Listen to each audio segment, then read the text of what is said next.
Hi, my name is Brandy, and since I was little, I have always been an animal lover. I've always been the one to rescue the animals and bring them home and, give them homes and food and sneak things out as I was little. But growing up, I grew up with an alcoholic father that did many bad things to my animals. And as I got older, into my adult life, I began rescuing animals every chance that I got. I get them from the animal rescue shelters. I get them from the ones that have the kill policies. I get them off the streets. I save them. This is Sadie. I've had her 7 years now. If I didn't get her the night that I got her, she would have been locked in and starved to death. The people that had her went to jail, and where they lived, the I don't understand it myself, but nobody had jurisdiction over the block they were in. So when I was trying to get into this house to get these animals, they told me that if I opened that door that I would go to jail. I couldn't get any animal rescues. I couldn't get anything out there, not the police, not anybody, to let these animals out of the house. So I was lucky that I took Sadie the night before as a kitten because she was being treated like a dog. She was about 6 weeks old. She was given adult dog food. She was being called names. She was just, they just thought it was funny, and I didn't. So I had 6 other rescues at the time.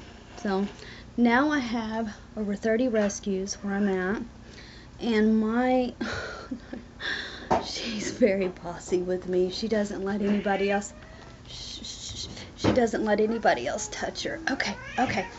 Shh. We got another kitten coming up beside her, is what you don't see, and they don't play nice together. So this is Belle. She's another she was a barn cat that was dropped. Her and her litter was left by its mother in a freezing cold barn. After about 2 hours of her not coming back for them, I grabbed the litter and tried to save their lives. She was the only one that came out of it, and she's actually a special needs kitty. She has to have quite a bit of attention, although she's quite the showstopper. She's center of attention for sure. So my story is that I have 30-something rescue animals where I'm at now. I've got rescue animals they're waiting to come in. I'm the only person with a 300-mile radius that does this. And we've got animals from horses, dogs, cats, ferrets. We've got everything, needing to come in, and I can't do this by myself anymore. We've actually been asked to vacate our home in May with nowhere to go with these animals because of what I do. And I think it's very sad that people don't have the kind of heart that I have. I think it's very sad that, they leave animals on the street to die. I clean it up. I pick them up. I do whatever it takes. I bring them here. I get them spaded, and I get them neutered, and I get their shots, and I try to give them a second chance.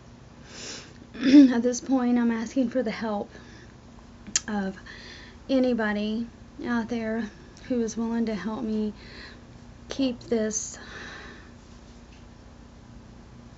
animal shelter open. And I call it an animal shelter because I take care of them. I shelter them. I love them. I get them spaded and neutered in their shots, as I said before. Right now we live somewhere where they're able to run free. They're not in cages. Nobody runs off. They all stay close. They all live nicely where nobody hurts them. Nobody does anything to them.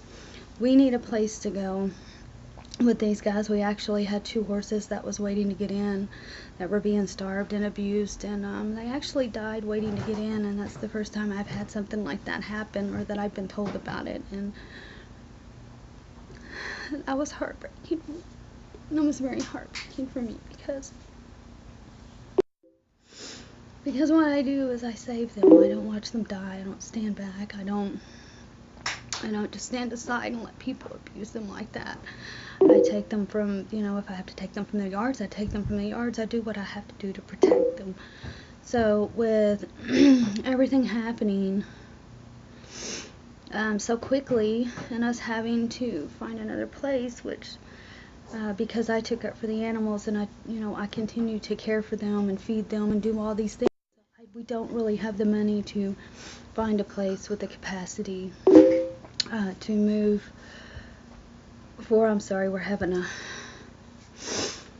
to move with this many animals. So I'm looking now to the public for help to get these animals a home, a forever home. Like I said, I'm the only one in a 300-mile radius that does this, so I need your help. I need your help. We have a GoFundMe set up, and I would love to give you more information about that. You can call me. It's 402-322-7010, or you can email me. It's brandyfriend75@gmail.com, and that's brandyfriend75@gmail.com.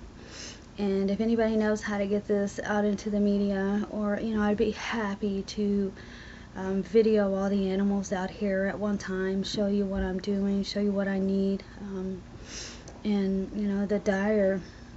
It's just it's such a time sensitive matter, and with the medical conditions that I have recently, I was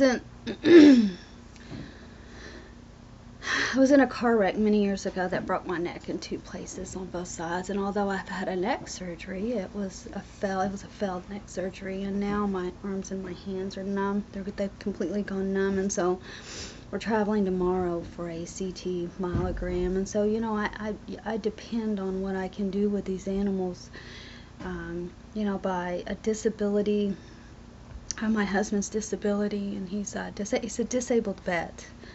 And my husband's 68, and he helps, those are the paychecks that we live off of, and those are how we take care of all the animals. And so now we need, like I said, we're looking for help out there to be able to help the 30 plus that we have here, and the ones that are needing to come in, and we need a place to be able to take them. And I'll be adding more videos, but if you have any questions, please reach out to me. Please, if you know somebody else that cares that much about animals, please reach out to them as well, because if we don't figure out something, the people here that own the property have already made it clear that they will all be euthanized. And sadly enough, animals, barn cats, anything in the country, they don't have the same rights as the city animals do. And this is how I ended up with so many of them, was because they were being shot and killed for not taking care of their babies, even though they were inbred, too young, didn't know what to do. They were being shot for not taking care of the babies and doing what they were bred and supposed to do. So I ended up with so many of them.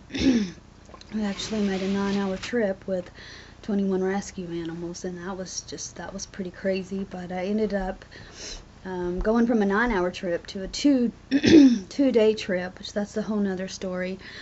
But I would like to get this out to everybody who rescues animals, who loves animals, who donates to the causes of animals. I'm not trying to take away from anybody else's cause. I would never do that. I've been doing this my whole life by myself, and I'm only asking this because I have to. We're trying to come up with $50,000 to take care of, what we need to take care of to get a place where I can take all these guys to and continue to do what I do. Of course, I will take care of all the overhead of my own things. I will probably need, from here on out, I would need continued help with food donations for the animals. Maybe shots and medical would be great. Like I said, I've never asked for help, so I don't know how. I don't know where to start. So if you do, please help me with this and let me know if there's anything you can do. Thank you so much for watching, and I would be happy to take you on a tour and let you see all the animals and let you see, you know, what they're like, and maybe if you know somebody who can help or who can take care of them, you know, it would be fabulous. Thank you so much, and God bless.